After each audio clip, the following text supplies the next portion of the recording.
Les matins de France Culture. Guillaume Erner. Le 9 décembre 1905, la France votait la séparation des églises et de l'État. 120 ans plus tard, ce texte, censé pacifier les rapports entre politiques et religieux, divise. Il divise même plus que jamais. La laïcité est-elle encore un outil de protection? Est-elle devenue un outil de répression? Garantit-elle la liberté? La restreint-elle? Patrick Veil, bonjour. Vous Bonjour. êtes historien, vous êtes grand connaisseur de cette question, professeur à l'université de Chicago. On vous doit notamment de la laïcité en France, qui est aujourd'hui rééditée en poche, en folio. Peut-être tout d'abord faut-il préciser ce qu'est cette loi, qu'est-ce qu'elle contient véritablement, puisque ça fait déjà partie des principales polémiques du moment de savoir ce qu'elle contient précisément. L'un des problèmes, c'est que les gens en parlent souvent l'ignorant. Donc elle s'appelle loi concernant la séparation des églises et de l'État. Et il y a deux articles fondamentaux, des articles de principe. Mais avant l'article 2 qui va organiser la séparation, il y a un article 1 que je vais vous lire, qui est très court. La République assure la liberté de conscience.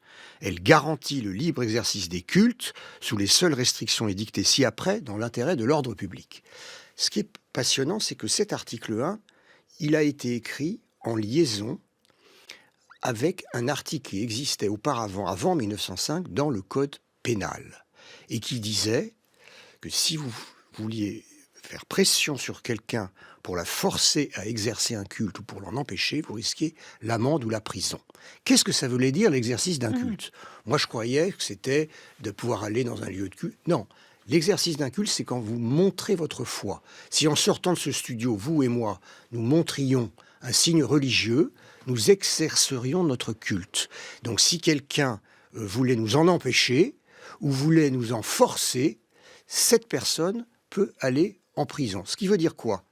Ce qui veut dire que l'article 1 qui assure la liberté de conscience ou le libre exercice des cultes, et l'article 2 qui va être une rupture fondamentale avec l'histoire de la France, puisque la France est un pays catholique qui avait organisé une liaison quasi organique avec la religion catholique dans un concordat signé par Napoléon, qui faisait de la religion catholique la religion de la majorité des Français, qui faisait qu'avant 1905, les contribuables payaient les salaires des ecclésiastiques catholiques et des lieux de culte, et on avait ajouté les ecclésiastes protestants et israélites, c'était les religions reconnues.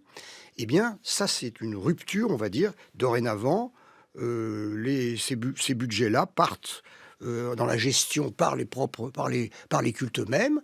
La France n'a plus de lien spirituel. Elle n'est pas anti-religieuse, mais elle est a-religieuse. Et tout le monde devient égal devant un État neutre. Tous les croyants de toutes les foi, et tous les agnostiques, les athées, etc.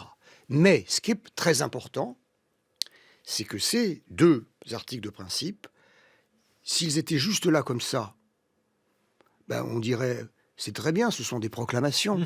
Non, c'est des proclamations avec une protection. C'est-à-dire que si on atteint à votre liberté de conscience ou si on atteint à la séparation, eh bien, il peut y avoir des condamnations par des juges. Patrick Veil, est-ce que c'est une loi qui est née avec de grandes difficultés, avec de grandes convulsions? Est-ce qu'elle s'est appliquée facilement, puisqu'on imagine que le pouvoir religieux, donc à l'époque principalement l'Église, ne devait pas la voir d'un bon œil? Alors ce qu'on sait souvent, c'est qu'elle est née dans une rupture, parce que la loi, qu'est-ce qu'elle fait ? Elle rompt avec un traité qu'on avait avec le Vatican. Mais elle rompt pas par une renégociation. Elle affirme la souveraineté de la République par une loi souveraine, qui est une loi de rupture. Bon. Et elle a suivi, cette adoption, une rupture des relations diplomatiques avec le Vatican.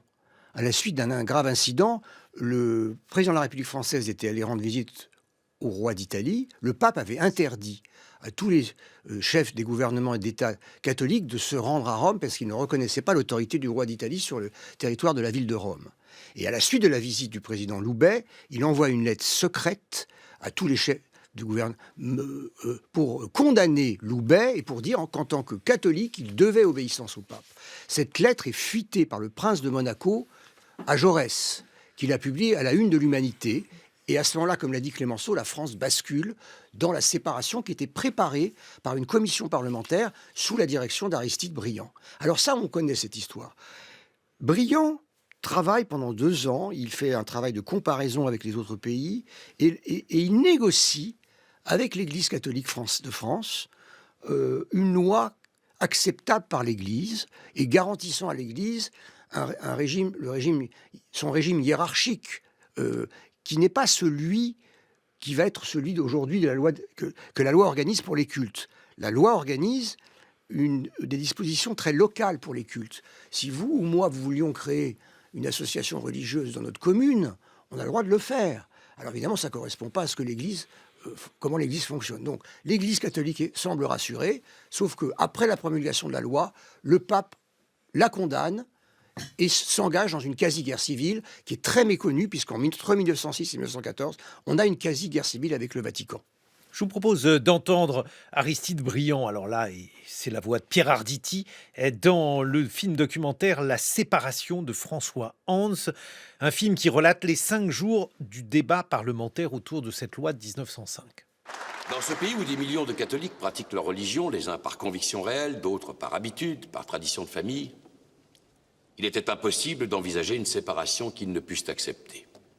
Si ceux de nos collègues qui ont combattu le principe de la séparation veulent bien porter sur notre œuvre un jugement selon leur conscience, ils seront bien forcés de reconnaître que nous avons fait pour le mieux. La réforme que nous allons voter laissera le champ libre à l'activité républicaine. Et pour qu'il en fût ainsi, il fallait que la séparation ne donnât pas de signal de lutte confessionnelle. Il fallait que la loi se montrât respectueuse de toutes les croyances et leur laissât la faculté de s'exprimer librement.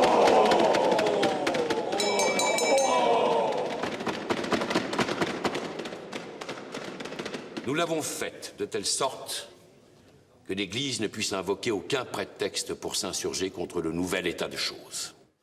Patrick Veil. Oui, mais c'est ce qu'a fait Briand, mais ce n'est pas ce qu'a vu le pape. Et donc, il rejette la loi. Il y a des incidents, des inventaires. Il y a 2 morts, le gouvernement tombe, et Briand et Clémenceau entrent au gouvernement. Et ce tandem-là va, entre 1906 et 1909, sauver la loi de 1905 qui était au bord du crash. Parce qu'après la crise des inventaires, en août 1906, le pape ordonne aux ecclésiastiques catholiques de refuser de rentrer dans le cadre légal de la loi. Ça veut dire quoi? Ça veut dire qu'à partir un an après, le 9 décembre 1906, toutes les messes deviennent illégales. Parce qu'une messe devient à ce moment-là une réunion publique pour laquelle il faut à l'époque une autorisation, une déclaration. Les ecclésiastiques catholiques refusent. Donc des amendes pleuvent. Et Briand et Clémenceau envisagent la déchéance de nationalité des évêques de France. Un projet de loi est déposé. Et à ce moment-là, l'archevêque d'Albi leur écrit en disant « Ne faites pas cette erreur. Le pape est un réactionnaire qui veut faire, qui serait ravi d'avoir, avec ses ecclésiastiques, des victimes. Il faut tourner le pape, ce qui veut dire qu'il faut le contourner. Et c'est ce qu'ils vont faire. Ils vont déclarer toutes les réunions libres. C'est à cette crise que l'on doit la liberté de réunion. La loi de mars 1905. Donc les messes deviennent des réunions libres. Les curés ont le droit de continuer à travailler dans les églises alors que, pour l'instant, leur statut n'est pas réglé. Alors le pape, qu'est-ce qu'il fait? Il se lance dans une nouvelle offensive, les 2 années qui suivent, sur l'école. Et il va y avoir des instructions données à tous les parents d'élèves catholiques d'interdire aux enfants d'étudier dans certains livres scolaires. Et alors à ce moment-là, qu'est-ce qui se passe? Au-delà de cette instruction publique, certains cardinaux, archevêques, curés vont menacer les enfants depuis la chaire de l'Église. Si vous étudiez dans ces livres, vous serez privés de première communion. Les parents seront privés de confession et des sacrements. Et alors là, les articles dont je vous parlais, ils prévoient ça. Vous voyez, si vous faites des déclarations à partir de l'Église, des pressions, des menaces, des appels à ne pas respecter la loi, vous êtes passible d'amende et de prison. Et des centaines de curés, un cardinal, un archevêque, 3 évêques sont condamnés. Et ils sont condamnés à l'amende, mais même avec condamnation sursis, ils perdent leur retraite. Or, ils étaient souvent âgés et ils avaient accumulé. Et donc la force des dispositions pénales va s'appliquer et va calmer je dirais, l'Église catholique. C'est la fameuse police des cultes. Exactement. C'est cette police des cultes dont les gouvernements, depuis 30 ans, ont absolument oublié l'existence, n'ont pas appliqué. Quand est-ce qu'ils auraient dû l'appliquer selon vous, Patrick Weil? Alors, c'est formidable cette police des cultes. Je vais vous expliquer pourquoi. Il y a régulièrement des incidents du quotidien. On m'a donné par exemple 2 exemples à l'école. Vous avez dans une salle de restauration à l'école une femme qui est une volontaire, une bénévole du service de la cantine, qui tout d'un coup va vers un jeune en disant « Toi, tu n'as pas le droit de manger du porc ». Elle n'a aucune autorité pour le faire. C'est une pression religieuse. Article 31, évidemment, on va pas... On lui dit « Madame, vous savez que si on saisissait le tribunal, vous risquiez la prison ». Deuxième exemple, voyage scolaire, dure 15 jours, donc 15 nuits. Un instituteur dit « Vous n'avez pas le droit d'emmener votre tapis de prière ». Mais l'enfant, si le soir il fait sa prière sur un tapis, c'est une pression religieuse que de lui interdire de prendre son tapis de prière. Donc déjà, la connaissance de ces dispositions. Et la loi pénale, elle s'applique, elle ne s'arrête pas à la frontière de la maison. La pression est interdite aussi à la maison, au domicile, ou sur le lieu de culte. La loi pénale n'a pas... la seule frontière, c'est les frontières de la République française. Donc, connaître ça, c'est avoir en tête pour les jeunes, si on leur explique, le fait qu'ils peuvent dire la laïcité, c'est le droit de croire pas croire, sans pression. Si tu fais pression sur moi, tu peux aller en prison. Et ça, c'est quelque chose d'une pédagogie de la laïcité qu'on n'utilise pas suffisamment quand on l'explique. Bon, mais il y a la loi et aussi l'esprit de la loi. Peut-être qu'en 1905, qu'en 1905, il y a 120 ans, Patrick Weil, on imaginait une sorte de déclin du religieux, quelque chose qui allait devenir de plus en plus vestigial. Pas du tout.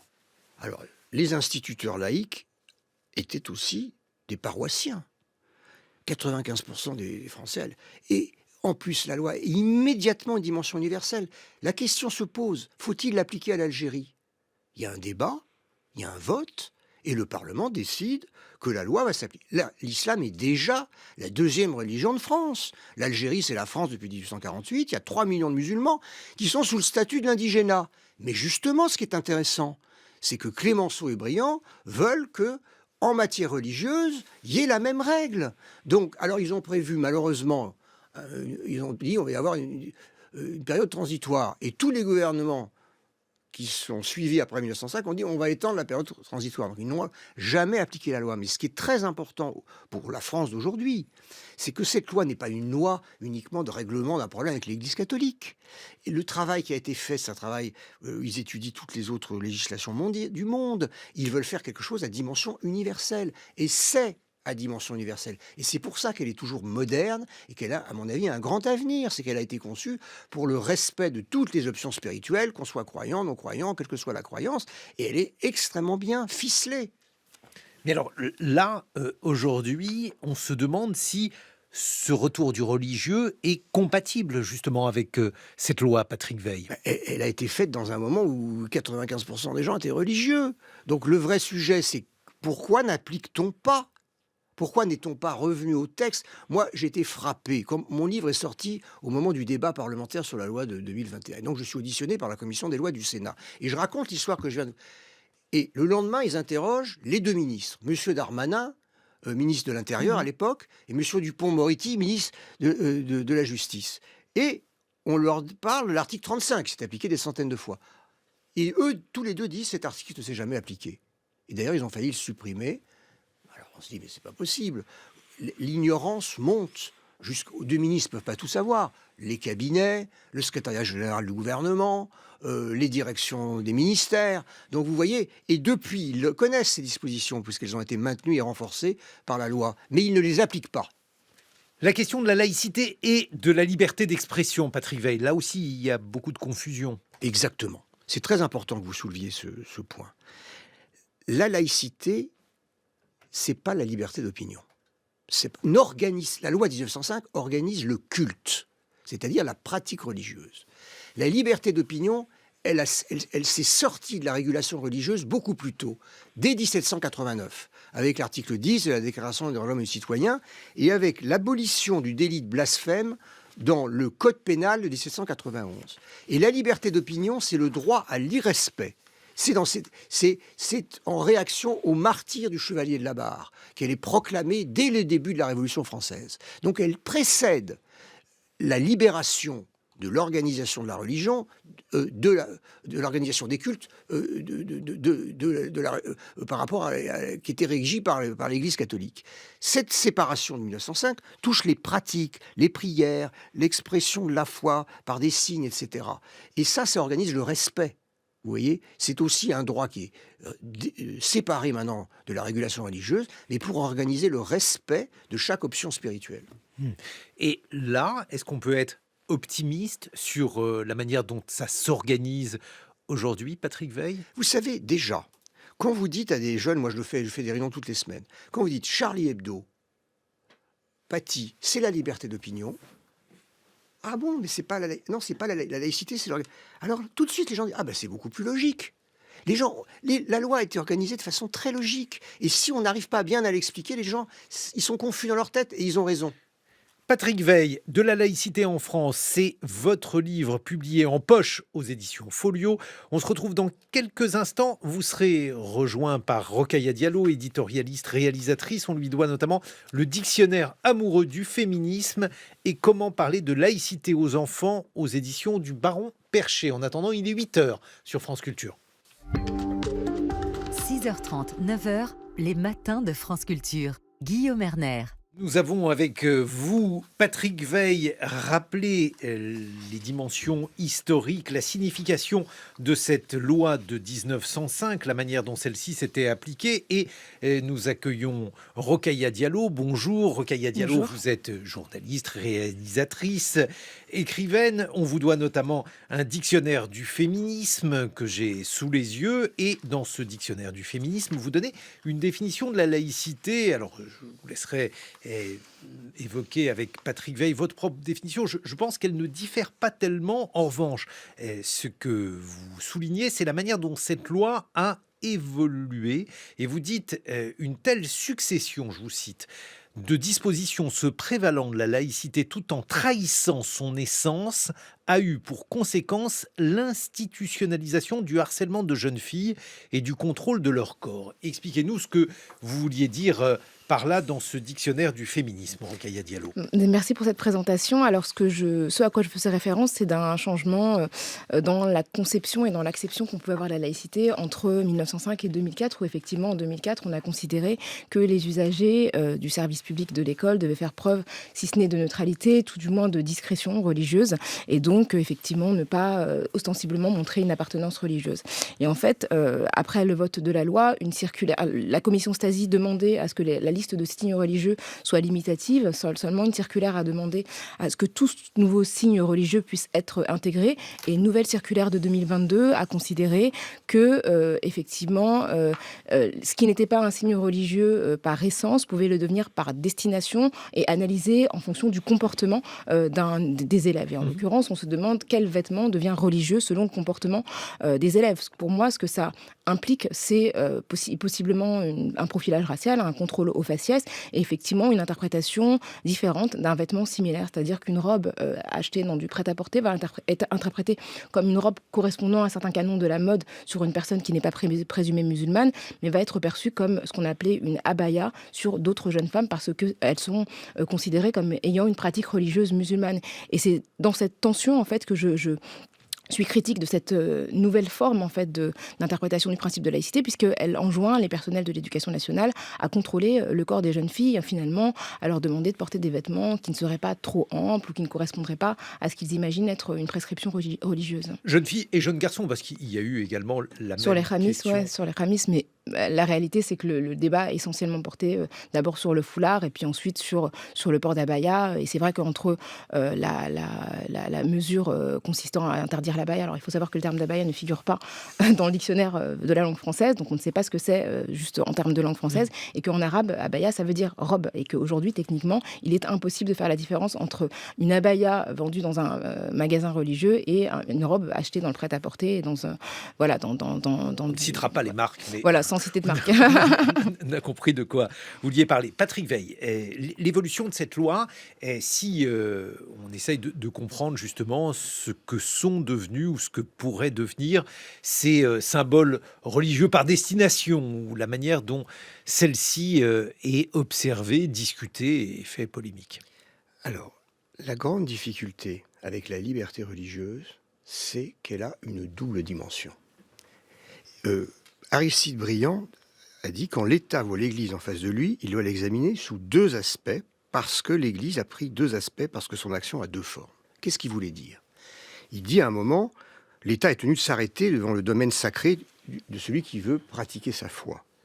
Mais pour assurer sa sécurité, il est forcément anticlérical. Il doit s'opposer à ce que l'Église, sortant de son domaine religieux et intervenant sur le terrain politique, mette en péril sa prédominance. Alors, la laïcité respecte la liberté individuelle plus loin que la liberté d'expression. Un prisonnier ou un soldat a le droit à un aumônier, alors qu'il n'a pas le droit à la liberté d'expression. Mais la religion, c'est aussi des groupements, derrière parfois les individus. Des groupements qui ne se contentent pas d'organiser des prières, qui voudraient régir. Bon. Au moment de la loi de 2004, moi j'ai fait partie de la commission Stasi, il y avait des témoignages de jeunes filles qui ne portaient pas le voile et qui étaient menacées par des groupes de garçons qui leur disaient « si tu ne le portes pas, on va te casser la gueule », etc.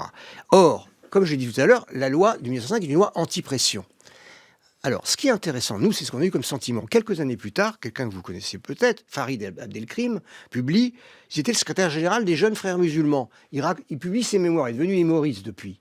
Et il raconte la campagne des frères musulmans dans les écoles, les lycées, pour pousser des jeunes filles qu'il percevait comme musulmanes à porter le voile. Donc, à ce moment-là, la République doit intervenir. Et c'est ce qui s'est passé avec la loi de 2004, qui, bien sûr, peut avoir des effets, mais il faut bien voir que c'est compliqué de à la fois respecter la liberté individuelle et de se prémunir contre des forces religieuses qui veulent s'imposer aux politiques. C'est ça la difficulté. Rokhaya Diallo. Absolument. C'est vrai qu'en 1905, on avait la compétition, en tout cas la peur de la compétition avec une entité religieuse constituée et qui disposait d'un clergé, ce qui n'est pas nécessairement le cas de l'islam. Ce que je considère en fait comme problématique, et vraiment je suis d'accord avec vous, c'est que des forces religieuses cherchent à imposer à des personnes une pratique qui n'est pas celle qu'elles souhaiteraient avoir. Aujourd'hui, il est quand même assez difficile de considérer que toutes les jeunes femmes qui souhaitent se vêtir selon des prescriptions qu'elles estiment obligatoires dans leur religion viennent d'une influence extérieure. Ce qu'on sait aussi, c'est que ce qu'on considérait à l'époque comme les frères musulmans, l'UEF, etc., a beaucoup moins d'influence aujourd'hui que c'était le cas dans les années 2000. Aujourd'hui, ce principe, et en fait cette application de principe de la laïcité a donné lieu à plein de choses. Elle a donné lieu déjà, d'une part, à l'existence davantage d'établissements religieux musulmans, ce qui n'était pas forcément le cas auparavant. Donc ça a poussé, d'une certaine manière, les musulmans qui étaient dans l'école laïque républicaine à fréquenter leurs propres établissements, ce qui pour moi n'est pas problématique, mais en tout cas, si on critique le fait que les musulmans se réunissent entre eux et se, entre guillemets, communautarisent, c'est la conséquence de la loi. Et puis par ailleurs, je crois encore une fois que ça a vraiment donné lieu à une forme de suspicion par rapport à des vêtements qui sont aussi interprétés par les politiques comme des signes possiblement de radicalisation et de sécession avec la République. Et c'est en ça, je trouve que cette loi a ouvert vraiment une brèche qui, pour moi, a pris une tournure assez dangereuse. Et alors, parmi les brèches que vous soulignez, Rokhaya Diallo, je crois qu'il y a finalement ce qu'on pourrait appeler l'instrumentalisation de cette loi pour essayer donc de camoufler un certain nombre de mesures ou de représentations du réel racialisantes ou racistoïdes.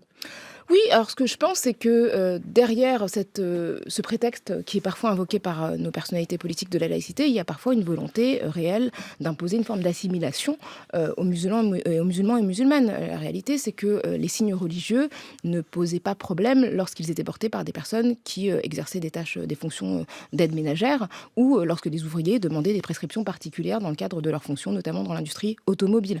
Il y a eu effectivement des suspicions au début des années 80, mais vraiment la question s'est posée au sein de l'école, et elle se pose quand des femmes musulmanes notamment sont visibles dans des espaces qui sont considérés comme des espaces dont la position sociale est différente. Elle se pose dans le sport, elle s'est posée pour une candidate d'un télécrochet qui était The Voice, elle se pose quand une candidate, par exemple, qui a le droit de se présenter aux élections municipales, donc il y a quelques années, se présente avec un foulard, ou quand des jeunes filles viennent à l'Assemblée nationale, font partie du public et ont un foulard. C'est dans ces instances, en fait, que la question se pose. Quand une femme de ménage porte un foulard, en fait, on considère qu'elle est à sa place. Je pense qu'aujourd'hui, la question qui se pose, c'est quelle est la place des musulmans et des musulmanes, et de quelle manière ils peuvent être visiblement musulmans tout en restant pleinement français. Patrick Veil. Alors d'abord sur les établissements scolaires musulmans. Ça veut dire que les musulmans rentrent dans le régime général. On peut ne pas aimer ce régime général. Du double, il y a des écoles catholiques sous contrat, des écoles protestantes sous contrat, juifs sous contrat. C'est le système français. Alors d'ailleurs, ces écoles catholiques sous contrat sont obligées aussi d'accueillir des enfants d'autres confessions, ce qui fait que beaucoup de jeunes filles musulmanes qui portent le voile le font dans des écoles catholiques sous contrat. Et donc en réalité, la loi de 2004 a apaisé, ça j'en ai tous les témoignages, le climat dans l'école. Et vous le savez, puisque vous connaissez bien les États-Unis, qu'aux États-Unis aussi, vous pouvez avoir des règles particulières quand vous avez des espaces d'enfants mineurs qui ne peuvent pas aller devant les tribunaux pour défendre leur droit de ne pas se faire subir de pression, etc. Là où je vous rejoins, c'est que il y a une confusion entre les espaces. Là, Briand a été très clair dans le même texte que j'étais en train de vous lire. Il dit qu'on doit à l'Église catholique, dans la loi, la liberté de conscience, et il vous doit la faculté d'exprimer en toute indépendance vos croyances religieuses par des manifestations extérieures. Et ça, c'est une méconnaissance de la loi de 1905 que de croire que la religion ne doit se vivre que dans l'intimité du domicile. L'expression publique de la foi est tout à fait autorisée par la loi de 1905. Il peut y avoir des exceptions. Par exemple, l'État, évidemment, doit être neutre, parce qu'il y a des pressions, les établissements publics, maintenant, il y a une obligation de discrétion, mais sinon, la règle générale, c'est le droit de pouvoir exprimer ses convictions religieuses. Et là, je vous rejoins. Si on veut combattre le port du voile, on doit le combattre par les idées et pas par les interdictions. Qu'est-ce que vous en pensez, Rokhaya Diallo? Est-ce que d'abord il faut combattre le port du voile? Non, mais combattre, j'ai dit si on le veut, on n'est pas obligé. Mais non, si on considère, par exemple, je reprends le mot que vous évoquiez, Rokhaya Diallo, si on considère par exemple que l'assimilation n'est pas un but, ou bien au contraire qu'elle en est un, est-ce qu'il faut essayer de considérer qu'une femme qui porte le voile ne s'intègre pas, ne s'assimile pas? Je pense que c'est pas du tout le sujet. Je pense que la question, c'est la question de la liberté des femmes à disposer de leur corps, et quel que soit leur choix. Ce qu'il faut protéger, c'est vraiment la liberté et la possibilité pour les femmes, en fait, de le porter si elles le souhaitent, et de ne pas le porter si elles ne le souhaitent pas. C'est vraiment le plus important. Et je pense qu'on ne doit pas se positionner, à part si on veut faire de la théologie, dans un pour ou un contre. Ce qu'il faut, c'est simplement observer que les femmes soient libres. Sur la question des établissements musulmans, ce qu'on constate malgré tout, c'est qu'il y a une suspicion qui reste quand même assez présente. Je ne peux pas m'empêcher de mentionner le lycée Averroès, qui a fait vraiment l'objet d'un harcèlement administratif assez spectaculaire, quand on voit que, parce qu'il était accusé d'avoir dans ses bibliothèques des livres qui contrevenaient aux principes républicains, quand on voit que quand un lycée d'enseignement catholique, comme le lycée Stanislas, propose des enseignements qui contreviennent de la même manière aux principes républicains, eh bien, les conséquences ne sont pas du tout les mêmes. Et je crois vraiment qu'il y a une forme de suspicion à l'égard à la fois des établissements musulmans, mais des personnes musulmanes, dès lors qu'elles le sont visiblement. Et on pourra parler aussi de la question du sport. Pour moi, en fait, j'ai l'impression que la loi de 2004 a ouvert une brèche qui s'est étendue à des espaces où il n'en était absolument pas question. C'est-à-dire que quand, il y a quelques années, les fédérations de football interdit aux joueurs de foot, aux arbitres, en fait, de siffler une pause pour que les joueurs de foot, pendant le ramadan, puissent prendre une date pendant quelques secondes et un verre d'eau, alors que dans tous les pays européens, en Italie, au Royaume-Uni, en Espagne, en Allemagne, c'est possible. On voit, et que la fédération invoque la laïcité, les joueurs de foot ne sont pas des représentants de l'État. Et là, on voit bien qu'il y a un problème. Alors, je crois qu'il faut citer toutes les décisions de justice, si on en cite quelques-unes. Par exemple, le Conseil d'État a reconnu la possibilité d'avoir des repas alternatifs à la viande. Et donc, les musulmans et les juifs peuvent manger des repas qui sont conformes à leur religion. Les mamans peuvent accompagner avec le voile, contrairement à ce que certains ministres voulaient. Donc, je crois que ce qu'il faut dire clairement, c'est normal qu'il y ait des conflits d'interprétation. Et comme aux États-Unis, parce qu'en fait on est très proche des États-Unis, on va devant le juge quand on n'est pas d'accord. Alors parfois le juge prend des décisions qui vont pas dans son sens, parfois dans le sens. Moi, où je suis d'accord avec vous, c'est que il faut s'occuper d'abord des pressions. Empêcher les pressions, que ce soit dans le sport, à l'université, etc. Parce que c'est ça l'esprit de la loi. Les pressions dans tous les sens. Il y a des pressions. Et moi, je connais des jeunes filles qui ont fait pression pour qu'elles portent, dans certaines universités, le voile alors qu'elles ne veulent pas le faire. Et ça peut être dans le sens inverse.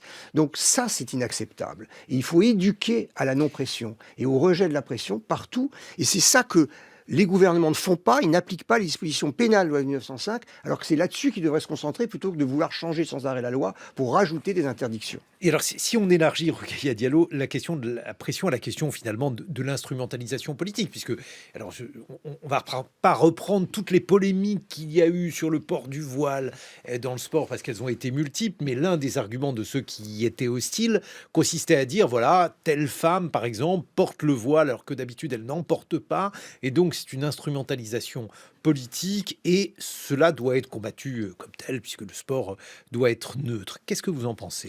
Mais le sport en lui-même, personne n'est neutre les gens ne sont pas neutres quand ils font du sport. Ils viennent avec leurs convictions, il y a des personnes qui se signent sur des terrains de foot, qui récitent des prières de manière plus ou moins audible.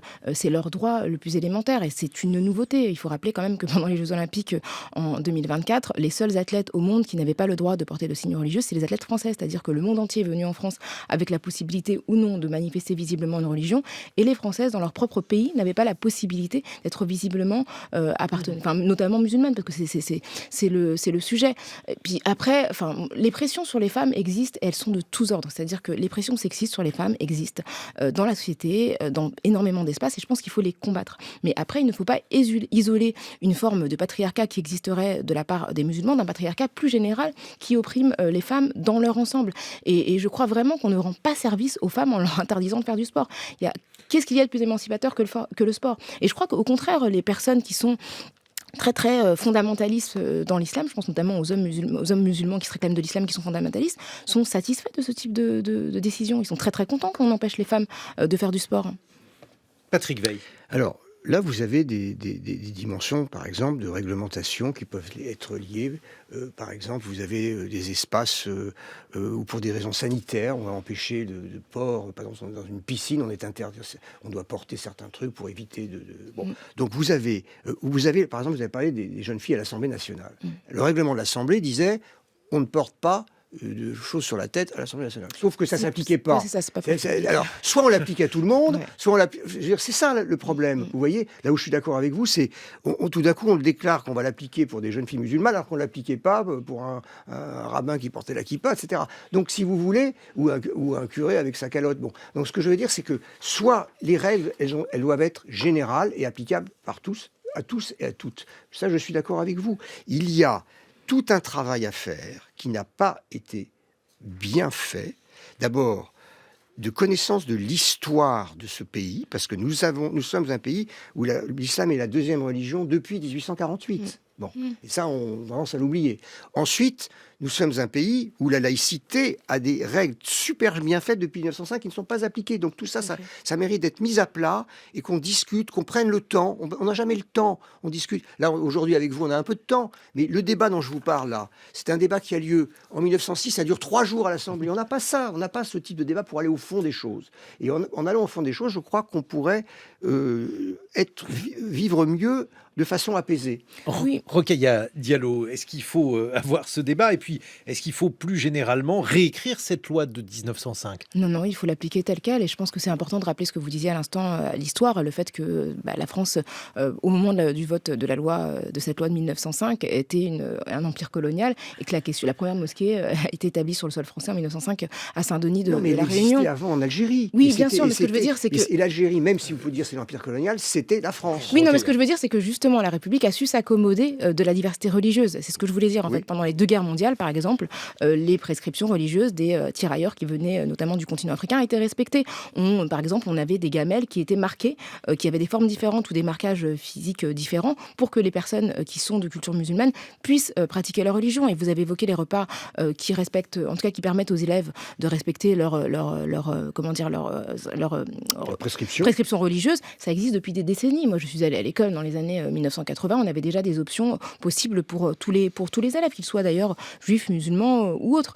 Et donc, la République, elle sait s'accommoder de ça. Et dans les années 70, le ministre... il y a des ministres qui demandaient aux entreprises aussi de se conformer à la possibilité pour leurs employés, notamment les ouvriers, à leur prescription religieuse. Donc, je pense que c'est aussi important de rappeler que ces questions-là ne sont pas nouvelles. Elles se sont posées à la République tout au long du processus colonial et que la République, à chaque fois, a su aménager la possibilité pour chacun et chacune d'en profiter selon ses propres convictions. Et qu'aujourd'hui, faire comme si l'islam était une religion nouvelle qui posait des questions qui ne s'étaient jamais posées auparavant, c'est aussi méconnaître l'histoire. Bon, ce qui a changé aussi dans le débat politique, alors d'aucuns diraient dans l'instrumentalisation du débat politique, c'est la manière dont gauche et droite voient la question de la laïcité, Patrick Weil. Oui, mais voyez-vous, je prends l'exemple de la gauche, ou de la droite d'ailleurs, les deux. Vous avez, quand Briand dit « je vois derrière l'Église 2 dimensions », vous avez une partie de la gauche qui va s'intéresser à une seule dimension, qui est le droit individuel, et puis une autre partie qui va dire qu'est-ce qu'on fait par rapport aux intrusions du groupe religieux qui veut déstabiliser la République. Mais en fait, la laïcité, ça, c'est une pièce avec ses 2 faces. Et c'est le droit individuel, mais qui doit être respecté de façon sacrée, ce que dit Briand, mais aussi la limite à toute volonté d'entraver les lois de la République. Et qui peuvent exister quand, par exemple, vous avez dans les hôpitaux des gens qui disent « je ne veux pas être soigné par ça » ou « je ne veux pas étudier cette chose-là à l'école ». Ça, c'est intolérable. Et ça, c'est contraire aux lois de la République. Donc, si vous voulez, vous avez ce dispositif à combiner.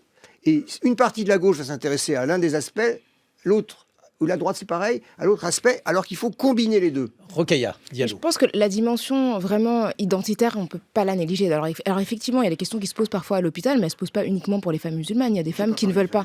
Oui, non, mais je veux dire, en tout cas, pas seulement selon des normes religieuses. Ce que je veux dire, c'est que parfois, il y a des femmes sans raison religieuse qui ne veulent pas nécessairement avoir des soignants hommes, parce qu'il y a plein de questions de violences médicales, de violences obstétricales, qui sont posées dans le cadre des établissements médicaux.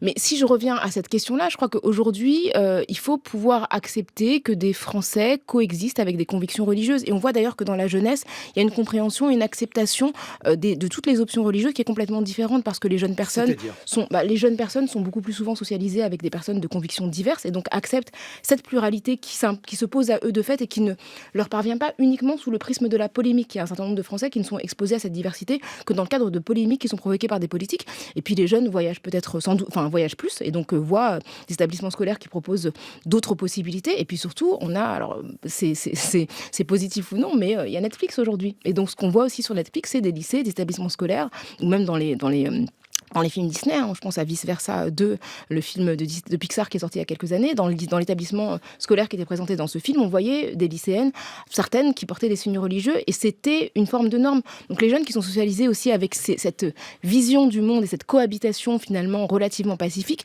considèrent que finalement les interdictions n'ont pas nécessairement de sens, et parfois malheureusement perçoivent le principe de laïcité de manière négative, alors que ça ne devrait pas être le cas. Un mot de conclusion, Patrick Weil.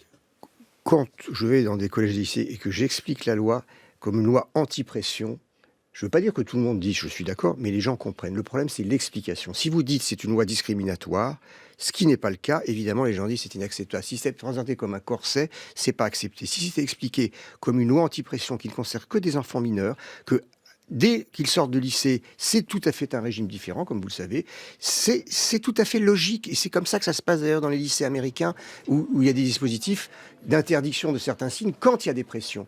Et je crois qu'il faut qu'on participe tous ensemble à cet apaisement en étant honnête sur l'explication de la loi de 2004. Juste rapidement, pour les mineurs, je pense que c'est quand même important de rappeler que la Convention internationale des droits de l'enfant et que la Convention européenne des droits humains permet aux parents d'élever leurs enfants selon leurs convictions. Et c'est une possibilité qui est protégée léger. Et que Je suis la tout à fait préoccupation d'accord. pour les mineurs, elle est quand même assez récente dans l'application du principe de laïcité. Merci, Merci. Rokhaya Diallo, dictionnaire amoureux du féminisme et comment parler de laïcité aux enfants. Merci, Patrick Veil, de la laïcité en France en poche folio. Dans quelques instants, mes camarades Lucille Como et François Saltiel.